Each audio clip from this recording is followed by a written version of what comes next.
Habib Abdullah bin Alwi Al-Haddad, beliau membicarakan tentang cinta.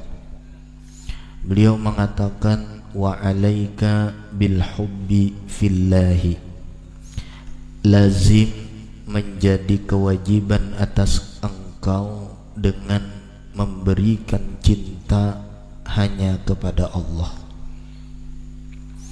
hatta yasira subhanahu wa ta'ala ahabba ilaika mimma siwah, sehingga kata beliau, jadilah Allah subhanahu wa ta'ala lebih dicintai kepada hati engkau daripada sesuatu apapun selain Allah. Bal hatta la yasira laka mahbubun illa iyyah, bahkan sehingga tidak ada bagi hati engkau yang paling dicintai selain daripada mencintai Allah subhanahu wa ta'ala.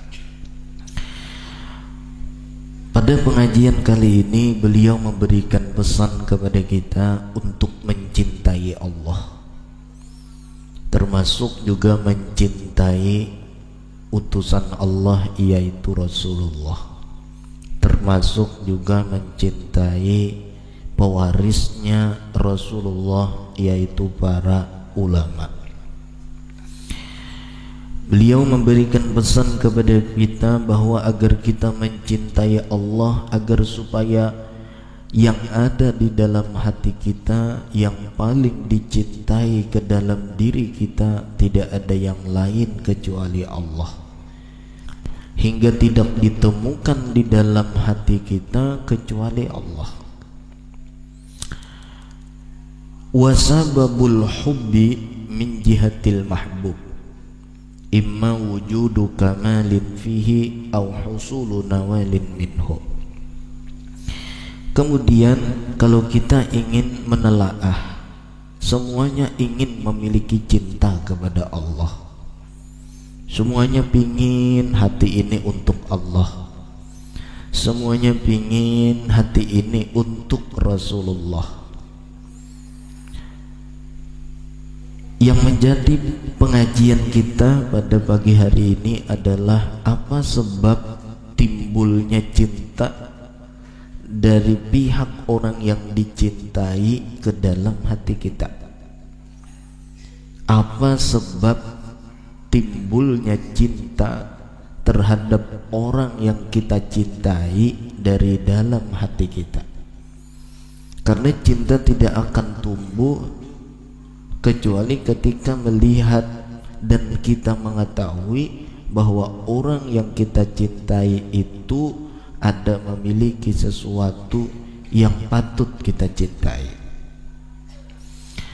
Imma, kata beliau, ada kalanya tumbuh cinta itu sebabnya adalah wujudu kamalin fihi, karena adanya kesempurnaan di dalam diri orang yang kita cintai. Jadi orang mencintai itu karena ia melihat orang yang dicintainya itu memiliki kesempurnaan, lalu tumbuhlah cinta. Seorang laki-laki cinta dengan perempuan karena ia melihat bahwa perempuan yang ia cintai adalah sempurna dalam pandangan dirinya. Dialah yang paling cantik, dialah yang paling indah, dialah yang paling baik, dialah yang paling menawan. Lalu tumbuh cinta. Jadi ada kalanya cinta itu tumbuh adalah sebabnya karena orang yang dicintai ada sifat kesempurnaan di dalam dirinya. Kenapa jadi kita mencintai harta? Karena kita menyangka dan mengira bahwa di dalam harta itu adalah ada sesuatu yang sempurna bagi diri kita dan bagi menunaikan segala keinginan kita, sehingga tumbuhlah orang itu cinta kepada harta. Begitu pula orang cinta dengan jabatan, karena ia mengira bahwa dengan jabatan itu dia akan mendapatkan semua apa yang diinginkannya. Akhirnya ia mengasihkan cinta kepada jabatan itu. Jadi ada yang mengasihkan cintanya untuk wanita, ada yang mengasihkannya untuk harta, ada yang mengasihkan cinta untuk jabatan. Kemudian husulu nawalin minhu, atau sebab tumbuhnya cinta adalah karena kita bisa mendapatkan sesuatu dari orang yang kita cintai. Kita bisa mendapatkan keinginan sesuatu dari diri orang yang kita cintai. Nah, ini dua macam yang beliau bahas. Dua macam yang beliau bahas. Jadi cinta itu, kata beliau, sebabnya bisa ada dalam diri kita. Ada kalanya kita memandang bahwa orang yang kita cintai itu ada di dalam dirinya kesempurnaan. Yang kedua, ada di dalam diri orang yang kita cintai dapat menunaikan segala apa yang kita inginkan. Lalu timbullah cinta kepada orang tersebut. Lalu kata beliau, fa in kunta mimman yuhibbu li ajlil kamal, andai kata kalian semua adalah orang yang mencintai dari arah kesempurnaan. Ketika kita mencintai karena kita memandang orang yang kita cintai itu memiliki kesempurnaan, fal kamalu wal jamalu wal jalalu lillahi wahdah la syarikalah fi syai'in min dzalik. Andai kata kita, kata beliau, termasuk orang yang mencintai seseorang karena orang itu mempunyai kesempurnaan.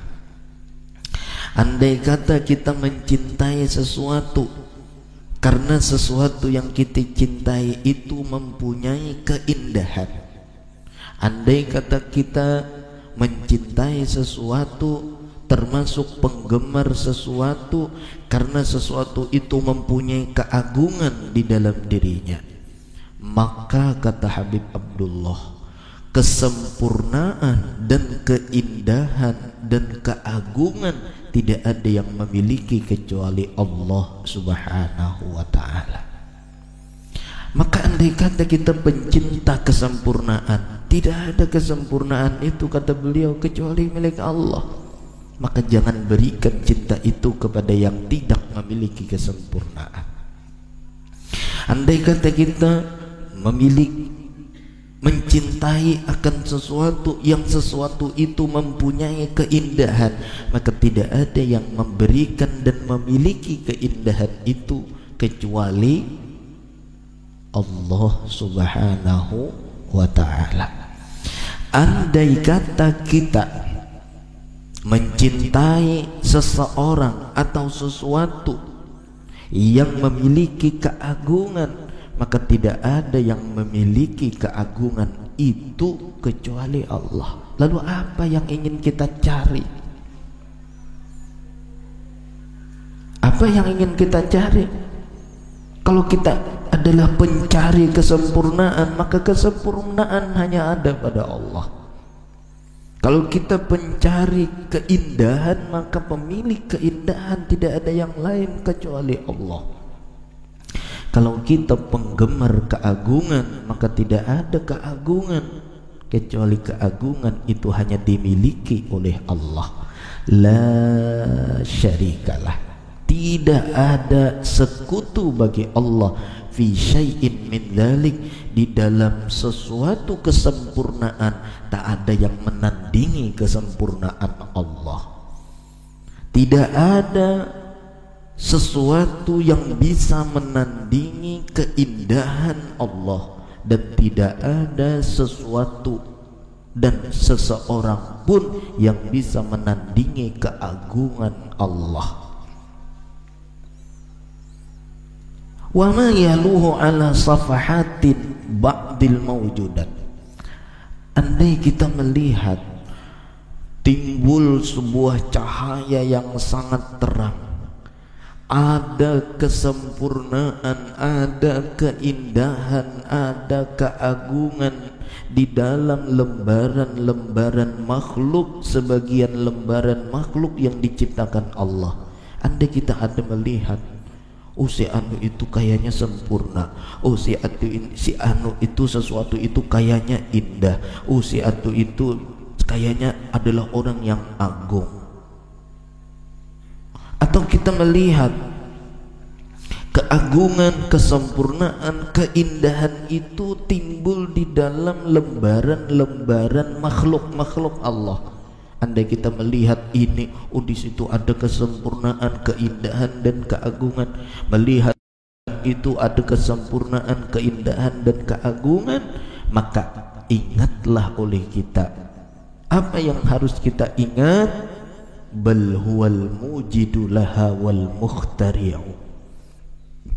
Bahkan semua keindahan yang ada pada makhluk, semua kesempurnaan yang ada pada makhluk, semua keagungan yang ada pada makhluk, ingat, al-mujidu laha wal mukhtari'u laha, Allah subhanahu wa ta'ala, yang menciptakan dan yang menjadikan kesempurnaan yang nampak pada makhluk, yang nampak keindahan itu pada makhluk, yang nampak keagungan itu pada makhluk. Ingat, harus kita kembalikan pikiran kita bahwa yang menciptakan itu adalah Allah.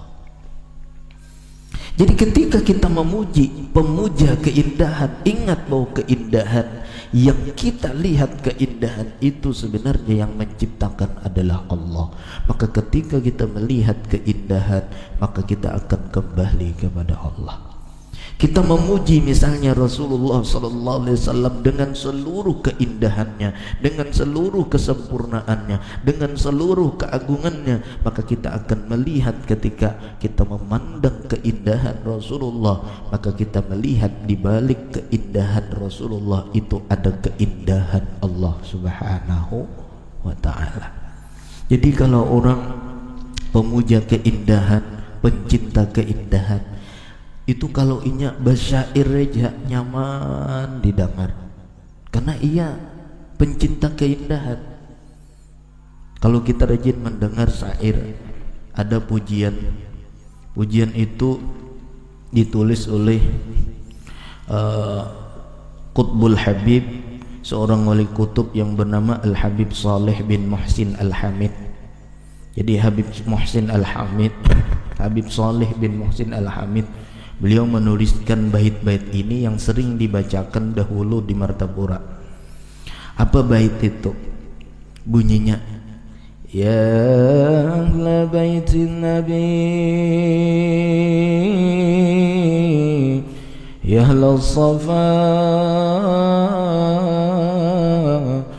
wal munajat,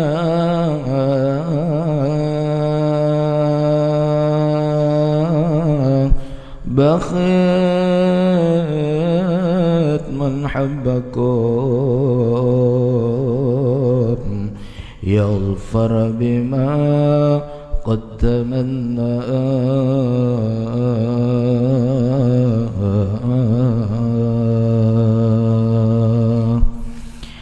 Fi ridha rabbi yamshi في صباح ومساء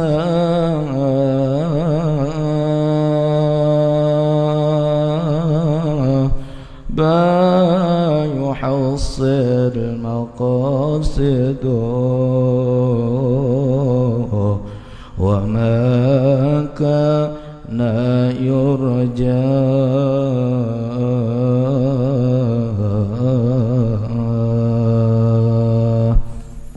Itu pemuja keindahan.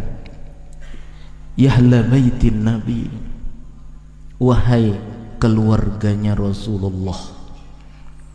Ya ahla safa, wahai keluarga yang suci hatinya. Ketika kita melihat keluarga Rasulullah, mereka adalah keluarga yang memiliki hati-hati yang bersih. lalu kita puji mereka karena tumbuh dari rasa cinta. Dan ketika kita membacanya pun seakan-akan air mata akan menetes. Bahkan ada orang yang membacanya itu sampai mengeluarkan air mata yang sangat banyak karena bentuk kerinduan kepada orang yang memiliki hati yang bersih. Ya las-safa wal munajah, wahai keluarga Rasulullah yang bersih hatinya, wahai keluarga Rasulullah yang selalu bermunajat kepada Allah, yang selalu berbisik-bisik kepada Allah, yang selalu berbicara kepada Allah, yang hatinya selalu terkait dan terhubung dengan Allah. Baqiyat man habbakum, beruntung orang-orang yang cinta kepada sampian wahai Rasulullah, wahai keluarga Rasulullah. Untung benar orang-orang yang memiliki cinta lawan Rasulullah, orang yang memiliki cinta lawan keluarga Rasulullah. Yaghfar bima qaddamanna,